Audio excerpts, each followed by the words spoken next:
going on, Jets fans? Welcome into the Jets Report. My name is Patrick Siepman, and coming up on today's show, I'm going to be explaining to you guys why Jets fans possibly got some bad news on a potential Sauce Gardner extension that could get underway and could be done actually this offseason. So explain my full thoughts there, dive into Sauce Gardner. Then on the second half of today's show, after the first wave of NFL free agency came and went, I'm going to narrow down my top 5 draft targets for this guy right here, new general manager Darren Moogie, and go over who I would want as my dream pick at number 7 for the New York Jets. But before we dive into it, I'll toss this question your guys' way. What say you? Should the Jets extend Sauce Gardner? Give me a Y for yes, give me an N for no. It's probably going to be more than $30 million per year, so keep that in mind. But let me know your thoughts down below in the comments section. Should the Jets extend Sauce Gardner? Give me a Y for yes, or give me an N for no. So the breaking news around the NFL world this morning came in from Aaron Wilson, one of the best beat reporters for the Houston Texans. As he says, Texans reached 3-year, $90 million extension with all-pro corner Derek Stingley Jr. Now, when I originally saw that headline, I was like, I cannot wait to see how much guaranteed money is on this deal. Pretty much the whole thing is guaranteed. $89 million guaranteed, making him the new highest paid corner in the NFL history with $30 million per year. So my initial reaction to this and, covering the New York Jets, I automatically started thinking about that guy right there, Sauce Gardner. And the reaction I had was Sauce is going to want more than that. Whatever your argument you can make, who's the better corner, Sauce, Derek Stingley? Listen, you guys can argue that all offseason long, but I know how the NFL world works, and I know how Sauce Gardner is thinking. He's probably thinking, I deserve to at least get $1 million more per year than a guy like Derek Stingley, and he has completely reset the cornerback market. Honestly, if Jets fans want to get mad at any organization for raising the price of Sauce Gardner, you should get mad at the Carolina Panthers and what they did for J.C. Horn. Him getting a 4-year, $100 million deal, $25 million per year, that pretty much left the Texans in a position, well, we can't only just give Stingley $1 million or $2 or $3 million more per year. We got to give him $5 million more per season, and this cornerback market completely has rose. I mean, $30 million now is the asking price for a top, blue chip cornerback in the National Football League. But I do want to go back and just look at, how both these guys played this past season. Now, Derek Stingley was obviously way better this past year. And Sauce Gardner had his worst year of his NFL career, coming off those first 2 years when he was an all-pro caliber corner. He looked like the best cornerback in the National Football League. Now, I think the little bit of this was Derek Stingley just had a lot more talent around him. He had a better, defensive coaching staff, no doubt, than what Sauce had in New York. And also, I thought Sauce kind of checked out halfway through last season. He wasn't wasn't really too engaged in the tackling department. A lot of missed tackles. I mean, there's a highlight clip on Twitter of Sauce just refusing to tackle in the open field during the second half of last season. But, I have already seen the comments, and I've already seen Instagram and social media starting to run a storm with this, saying, could Sauce Gardner request a trade from the New York Jets? I find that very unlikely. But you really never know. Like, maybe Darren Moogie and Aaron Glenn are sitting there saying, hey, we view Sauce Gardner as a true blue chip, foundational building block of this rebuild. But they could also be thinking on the other side of it, man, if we could get 2 first-round picks, maybe a team like the Minnesota Vikings could call, give you 2 firsts. Like, would they consider that and completely try to reset this roster? I find it unlikely. I think Aaron Glenn is viewing Sauce Gardner as a young player he can kind of mold into potentially being one of the best in the National Football League. But Sauce, there's no doubt this past year was his worst one of his NFL career. And we say worst one, and he was still very, very effective. I mean, still posted a 70.2 overall grade according to PFF, 73.1 in coverage. Now, listen, that was a huge drop-off from the previous 2 seasons when he was 90-plus in that department, but there's no doubt that Sauce, he has this raw, natural, athletic ability to be one of the top cornerbacks in the National Football League, and I think Aaron Glenn, I will say this confidently, Sauce Gardner will be the best cornerback in the National Football League under Aaron Glenn. I wholeheartedly believe that because he's got the talent. I just don't think he's ever had, the right coaching around him to get the most out of his natural ability at that cornerback spot, but who better to do that than a guy like Aaron Glenn, former first-round pick at the cornerback position. I think Glenn had 4 pick-sixes in his NFL career with the New York Jets, so he has played high-level football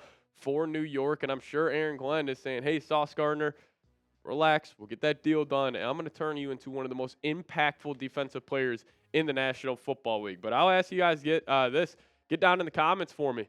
Would you trade Sauce Gardner? Give me a T for trade. Give me a P for pass. I'm saying pass unless it's like a Godfather offer that, the New York Jets absolutely cannot refuse. But you guys, let me know your thoughts down below. Would you trade Sauce Gardner? T for trade, P for pass. Now, coming up, let's talk about it. My top 5 draft targets for the New York Jets. And I cannot wait for the NFL draft here in about 5 weeks from now. It's going to be a ton of fun. We'll have it all broken down here on the channel. So another reason for you guys to hit that sub button. But let's just dive into it.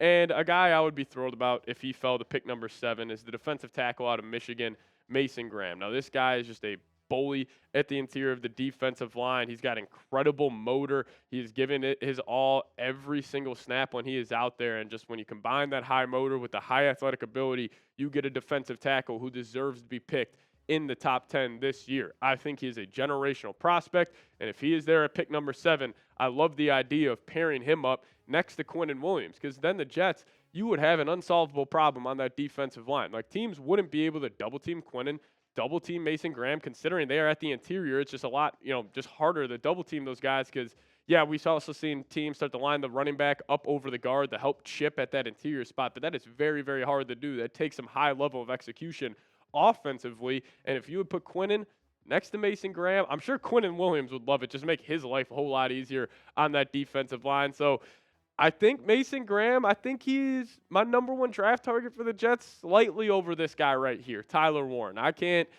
get this guy out of my mind. I go to bed every night thinking about Tyler Warren, him in the New York Jets uniform. This guy is a stud. He would come in immediately and improve the run and the pass game for the New York Jets, and I am not being hyperbolic when I say this.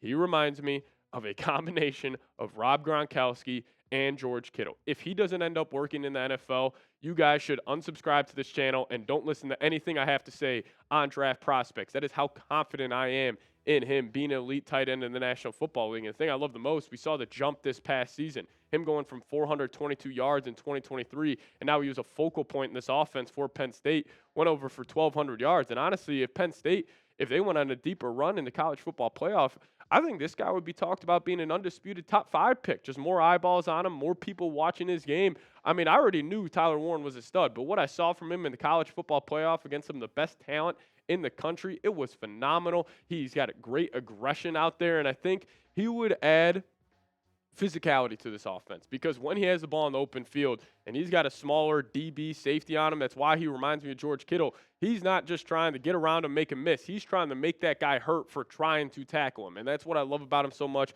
Also great in the 50-50 ball department. Truly one of the most just gifted athletes we have ever seen at the tight end position coming out this year for the Penn State. But let's dive into the third one here. Armin Membu. This guy has been flying up draft boards since the scouting combine.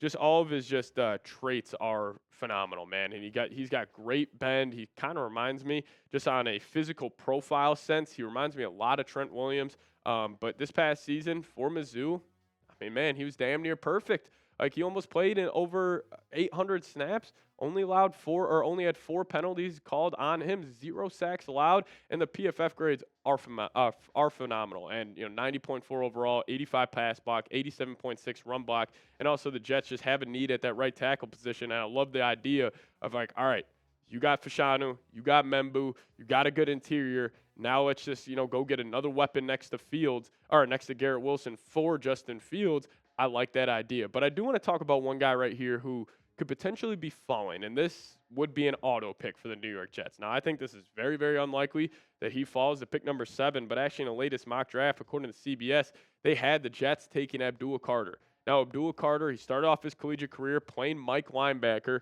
and then he shifted to an edge. And I don't know if it's just a Penn State uniform and that number 11, but this guy reminds me a whole lot of Micah Parsons in terms of just a freak athlete, just got unreal bend coming off the edge. And this guy, and I don't mean this as a slight to Carter, he's not even a polished pass rusher just yet, and he was still able to have unreal production in the Big Ten Conference, where they've always had good tackles, 12 sacks this season, 66 pressures. And I think if Abdul Carter is on the board there for the New York Jets, man, this is hey, you write his name down, you go run up to the podium, Roger Goodell, call that pick in, and we move on. Because if you would have Carter on that exterior of the defensive line with Quinnen on the interior, Aaron Glenn, he would be foaming at the mouth to get this guy in the building. But let's finish it up here talking about the quarterback position.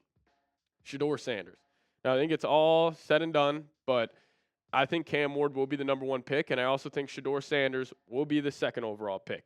Will it happen? We will see. But I am very curious to see what the Jets would decide to do at pick number 7. Like, let's just say, Mason Graham's off the board, Abdul Carter's off the board. They don't love any of the other prospects there, and it's Shedeur Sanders sitting in their lap. And you got a chance, if you believe he's a franchise quarterback, to draft him. I am very curious to see if the Jets would do just that. I don't think they would. I think them giving Justin Fields the money they did kind of took the Jets out of the running to take a quarterback in the top 10. Now, could they take one on day 2 or day 3? 110%. I don't think that's out of the cards here. But I do think it is an extremely unlikely scenario that it's like, hey, Shedeur Sanders is there at 7. Let's take him, because then the Jets. And the one thing I love about this offseason with the Jets, for the first time in a while, the controversy around the team is not around the quarterback position. If you would bring in Shedeur Sanders, you would have immediate, all eyeballs on that cornerback position, and I just don't really think the Jets organization needs that. I think they need just to have a quiet offseason. I don't want any eyeballs on this team. I don't want ESPN, Fox Sports talking about them every single day. Let's just kind of calm the ship here a little bit. I would pass on Shedeur Sanders, even though I'm a big fan of his game. I think he'll end up working out. But with where the Jets are right now and that money you gave the Fields, just ride out with him, build a complete roster around him, and then next year you go potentially get your franchise quarterback. But I'll ask you guys this to close out today's show. Who is your dream draft pick at pick number 7? You let me know the name of that prospect down below in the comments section. I'm going Mason Graham, Tyler Warren, or Abdul Carter. Carter unlikely, Mason Graham unlikely, Tyler Warren. Get him to New York, man. I would love that pick at number 7. But also, if you guys could, hit that subscribe button. Closing in on 4,000 subs here on the channel. So see you guys next time. As always, go Jets.